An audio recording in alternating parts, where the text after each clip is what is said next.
जियो तो इस पल ऐसे जियो जैसे कि आखिरी हो अपना हर दिन কোথায় যাচ্ছি জানি না, তবে যেখানেই যাচ্ছি একটা জায়গায় যাচ্ছি, जियो तो इस पल ऐसे নাহলে এটাই তোমাদের সাথে আমাদের আমার हमारा ये वक्त हमारा जो एक बार गया तो आए ना दोबारा समझ लो जरा ये हवाओं का इशारा मेरे यारों अपना हर दिन ऐसे जियो जैसे कि आखिरी हो जियो तो इस पल ऐसे जियो जैसे कि आखिरी हो। Welcome to our new blog. তো চলো আজকে যাওয়া যাক বক্সা ফোর্টে। হ্যাঁ, আমরা 8 জন মিলে যাচ্ছি বক্সা ফোর্টে। তো ফার্স্টে আমরা আলিপুরদুয়ার থেকে সান্তালাবাড়ি পর্যন্ত একটা গাড়ি রিজার্ভ করে এসেছি। সেখানে এসে কিছুক্ষণ দাঁড়িয়ে কিছুটা খাওয়া দাওয়া করে আমরা সেখানকার সব থেকে বিখ্যাত মোমো, যেটা দারুণ খেতে ছিল, আমরা 2 প্লেট নিয়ে নিয়েছি। যাই হোক, মোমো খেয়ে তারপরে আমরা সবাই মিলে একটা গাড়ি ধরে গেছি হচ্ছে তোমার ভিউ পয়েন্ট পর্যন্ত। সেই তোমরা পায়ে হেঁটেও যেতে পারো। যাই হোক, আমরা গাড়ি নিয়েছি কারণ আমাদের অতটাও টাইম ছিল না, টাইম খুব শর্ট ছিল সেদিন, যেহেতু মেঘলা ওয়েদার ছিল। যাই হোক, তারপর আমরা ভিউ পয়েন্ট কিন্তু পৌঁছে গেছি। আর ওয়েদারটা এত সুন্দর, আর তার সাথে পাহাড়ি এই হাওয়া আর পাহাড়ের এই মেঘ দেখে মনটা সত্যি একদম জুড়িয়ে গেছে।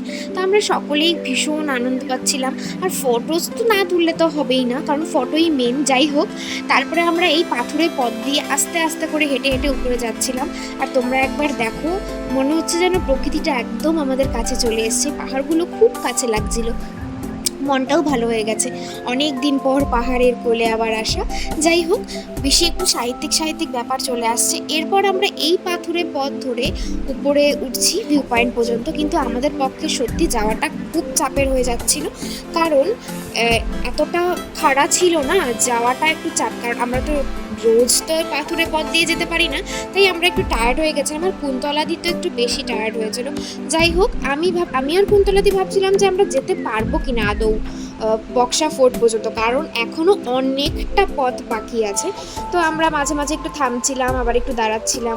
যাই হোক, তো একটু টায়ার্ড হয়ে গেছিলাম এইটুকু পথেই, আরও তো কতটা পথ বাকি আছে। তো তোমরা চলো দেখতে থাকো কি কি হয় না হয়। তোমাদের আশা করি এই ব্লগটা খুব খুব খুব ভালো লাগবে। তো চলো তোমরা দেখতে থাকো।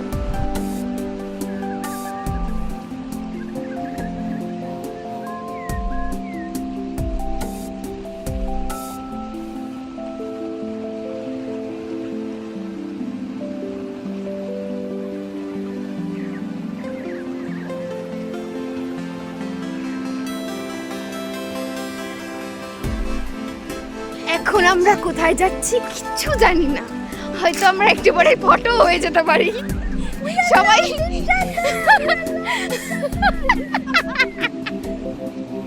কোথায় যাচ্ছি জানি না, তবে যেখানেই যাচ্ছি একটা জায়গায় যাচ্ছি, যদি পৌঁছে তাহলে আপডেট পাওয়া যাবে।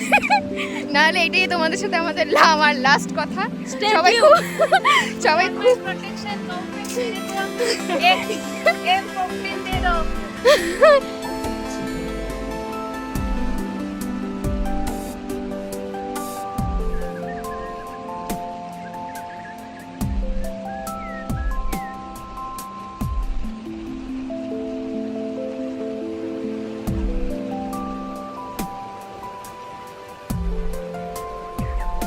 তারপরে আমরা একটা জায়গায় এসে একটু থেমে চা খেয়ে নিলাম।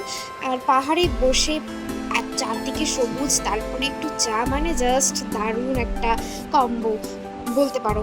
তারপরে সেখান থেকে কিন্তু আমরা প্রায় চলেই এসেছি বক্সা ফোর্ট। তো এই যে জিনিসটা, এটা হচ্ছে ওখানকার আর কি ঢোকার রাস্তায় পড়ে। এটা ওরা ঠাকুর মানে, এটা অ্যাকচুয়ালি ঠাকুর। এখানে নাকি 11 বার ঘোরাতে হয়, আর মনে যেটা উইশ থাকে সেটা বললে নাকি সে উইশটা হয়। যাই হোক, আমরা সেটাই, যেটা বিশ্বাস করাটা বিশ্বাসই আসল, তো সেটাকে বিশ্বাস করে আমরা চেয়েও নিলাম আমাদের মনে যা যা উইশ আছে। তারপরে কিন্তু আমরা সোজা চলে গেলাম আমাদের যে বক্সা ফোর্ট আছে সেই জায়গাটা। তো চলো এবার যাওয়া যাক। রাস্তাটা দেখো ভীষণ সুন্দর, চারদিকটা কিন্তু খুব ভালো লাগছে। তো এই যে পুরো জায়গাটা, এই জায়গাটাই বক্সা ফোর্ট। এই যে এগুলো হচ্ছে উঁচু উঁচু যে জায়গাগুলো, এখানে এটার ওপাশেই কিন্তু জেলটা।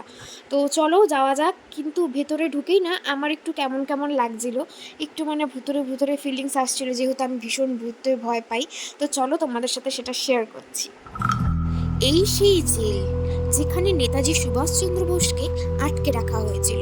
কেমন একটা গা ছমছমে ব্যাপার আছে না, চারদিকটা যেন একদম একদম বন্ধ করা একটা পরিবেশ এমন লাগছিল। যাই হোক, আমার হয়তো এটা নিজের লাগছিল, আর কারো নাও লাগতে পারে। তো তোমরা প্লিজ এটাকে দেখো, আর যদি কোনো দিন আবার যাই তাহলে তোমাদের সাথে খুব ভালো করে এক্সপ্লোর করতে পারবো। আজকে যেহেতু টাইম কম ছিল তাই বেশি কিছু দেখাতে পারলাম না।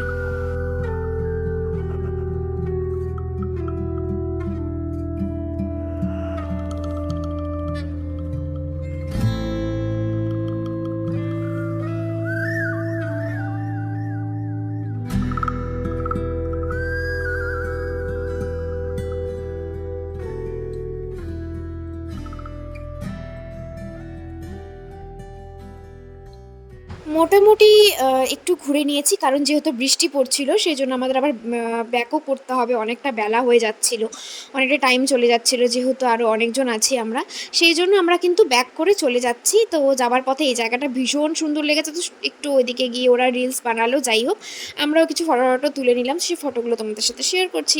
তো যদি কিছু ভালো লেগে থাকে অবশ্যই লাইক, কমেন্ট অ্যান্ড শেয়ার করো প্লিজ। আর কোনো দিন যদি বক্সা ফোর্টে যাই তাহলে ভালো মতন তোমাদের সাথে সব কিছু শেয়ার করবো। তো আজকে টাটা, আবার দেখা হচ্ছে একটা দারুণ সুন্দর ব্লগ নিয়ে আসছি। টাটা, সবাই খুব ভালো থেকো, সবার সাথে খুব আনন্দ থেকো। Thank you.